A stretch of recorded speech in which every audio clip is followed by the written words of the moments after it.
Bonjour à tous, j'espère que vous allez bien. Comme vous le savez sûrement, Sarah Lopez et Tom Bruce ne sont plus ensemble. Depuis, Tom Bruce s'était mis en couple avec une candidate prénommée Sarah sur le tournage de la version espagnole de l'émission Secret Story. Depuis, Tom a quitté l'aventure et est rentré chez lui apparemment en étant célibataire. Il aurait alors contacté son ex Sarah Lopez qui s'est confiée sur Instagram il y a quelques minutes.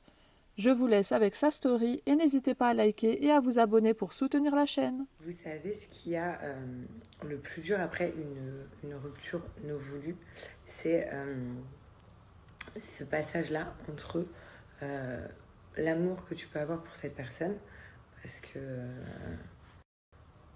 c'est comme ça, les sentiments ne partent pas du jour au lendemain, et la haine qui commence à arriver, tu te dis que tout ça, tout ce temps, pour en arriver là. Vous voyez ce que je veux dire? Donc c'est hyper dur. Donc vu que toute ma vie a été exposée là ces derniers temps, ma vie sentimentale entre autres, du coup je me devais de vous dire où ça en était. Voilà, ce qui est tout à fait normal. Et surtout qu'il y a beaucoup de femmes qui vont se reconnaître parce que souvent quand on a une rupture, la personne qui t'a fait du mal, au bout d'un moment va venir réagir et va t'envoyer un message, va essayer de t'appeler. Et ça, je parle dans la plupart des cas, hein. En général ça se passe comme ça. Donc vous l'imaginez bien, hier quand j'ai dit j'ai eu des nouvelles, du coup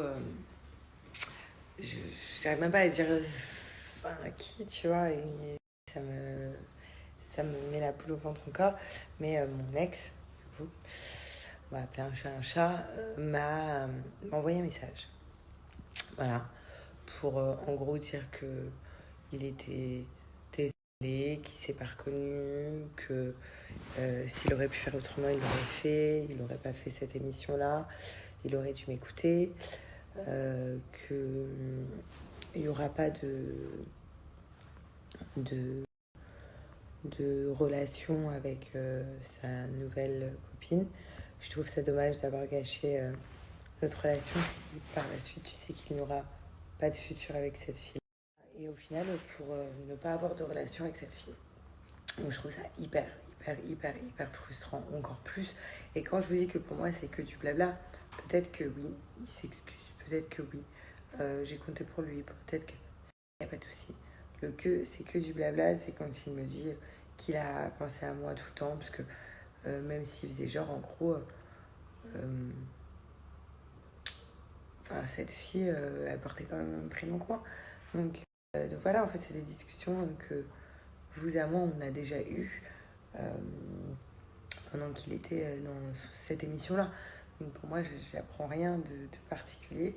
C'est juste encore plus de frustration dans le sens où il m'a aimé, mais il m'a fait du mal. Il m'a aimé, mais il s'est mis avec quelqu'un d'autre. Il s'est mis avec quelqu'un d'autre, mais pour rien. Donc du coup, il a gâché toute notre relation. Enfin bref, donc c'est encore un peu plus de frustration. Mais je voulais vraiment vous partager ça parce que, comme je vous ai dit, vous avez été là. Donc vous deviez de savoir. Moi, ça n'était pas un choix d'exposer tout ça. Ça a été son choix à lui. Je n'ai même pas eu le choix d'ailleurs. On me l'a imposé clairement. Donc voilà, donc c'est comme ça. Maintenant, je vous parle de mon ressenti. Enfin, je vous en parlerai après de mon ressenti. Là, je voulais vous parler de ça. Et tout à l'heure, je vous fais une petite story sur mon ressenti, sur comment je me sens après ces premières nouvelles, qu'est-ce que je compte faire, et plein de conseils pour vous également.